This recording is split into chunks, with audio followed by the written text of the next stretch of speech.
Good morning, guys. Today we will look into the Governor Generals of India in a brief detail.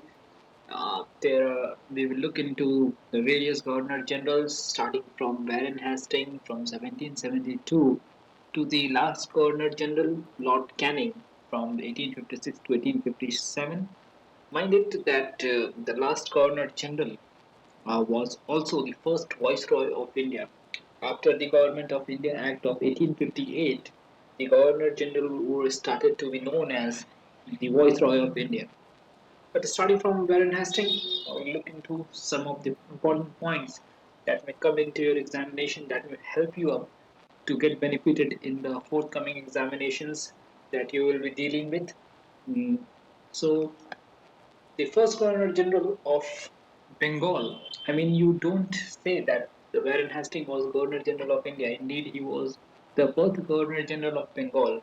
So he became the first Governor of Bengal in the year 1772. Okay.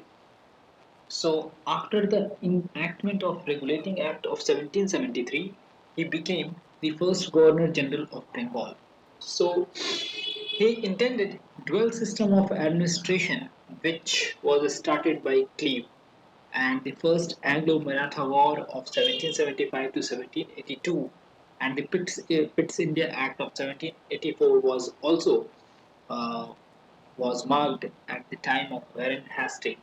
He also there was foundation of Asiatic Society. Now, the Asiatic Society was led by William Jones in 1784. It was established due to the rising interest of the English people in the Indian culture, and also Bhagavad Gita was translated during this time by Charles Wilkins in English language. So this can be a question that the one can generate Pitt's India Act, and the other question may be the Bhagavad Gita was translated under which Governor General. So the answer would be Warren Hastings. And the Supreme Court was also established. So first Supreme Court at Kolkata was established to that time. Calcutta was established in 1774, and a madrasa was established in uh, Kolkata, and that means Calcutta in 1781. So these are some of the important things of Warren Hastings that you should know. The second is Lord Cornwallis. He was the second Governor General of India, and the first father. He was known as father of civil services in India. So Lord Cornwallis is known as father of civil services in India, as he realized that in order to consolidate the British rule in India, it was very important to organize civil services. And the Third Anglo-Mysore Wars and Treaty of Seringamapatnam was signed in 1792. So पहली बात तो ये बता दूं मैं कि चार Anglo Mysore war थे 1789 से 92 के बीच, और जो थर्ड वाला है वो बहुत ही इंपॉर्टेंट है. This one is very important as this was a fight between Tipu sultan and Lord Cornwallis.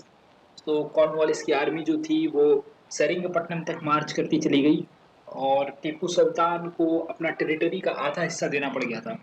हुआ ये था कि there was a triple alliance by the British with Nizam and Maratha.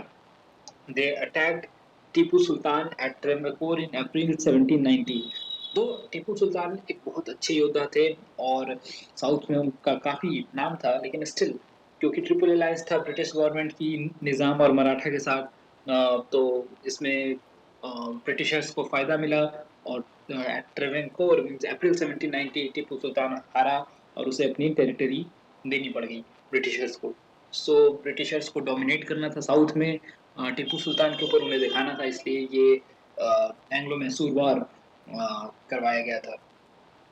And the third thing is Cornwallis Code on the basis of distribution of power in 1793.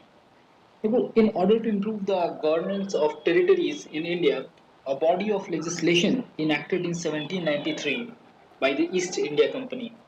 So this was known as Cornwallis Code of Conduct, and there was 48 regulations under it, and these were known as the major reforms during that time. So there is another important thing is that Sanskrit College was established at Varanasi by Jonathan Duncan. So this is also important question that the first Sanskrit college was established by Englishmen at Varanasi by Jonathan Duncan. Okay, and third. So here we will look at the third Governor General, that is John Shore. He ruled. He was Governor General from 1793 to 1798. Well, he was famous for certain things like non-intervention policy and Charter Act of 1793, and also the Battle of Karda was fought between the Nizam and Marathas in 1795. First, we look at Battle of Karda. What was it? Karda battle was fought between the Nizam and Peshwa Madhavrao II. Nizam, who were badly defeated, and Sir John Shore followed non-intervention policy that time. What was this policy? Actually, in this policy, the Britishers maintained extreme neutrality in the affairs of a state of or the native states. So this was not this didn't pleased the Marathas, and this led to the loss of trust of Marathas over the Britishers. So this was the last time Marathas were with the Britishers, and after that they didn't support the Britishers. So as a result of this, Nizams were defeated, and also the Charter Act of 1793. This was enacted by the Britishers, the British East India Company. So the British provisionized the company's trade monopoly with India over the next 20 years further. So this was the first three governor general about the first three governor generals in short. So I hope you like the video, and I hope we'll continue to put on videos like this, short videos with short points, so that you can get the points well. Thank you, guys.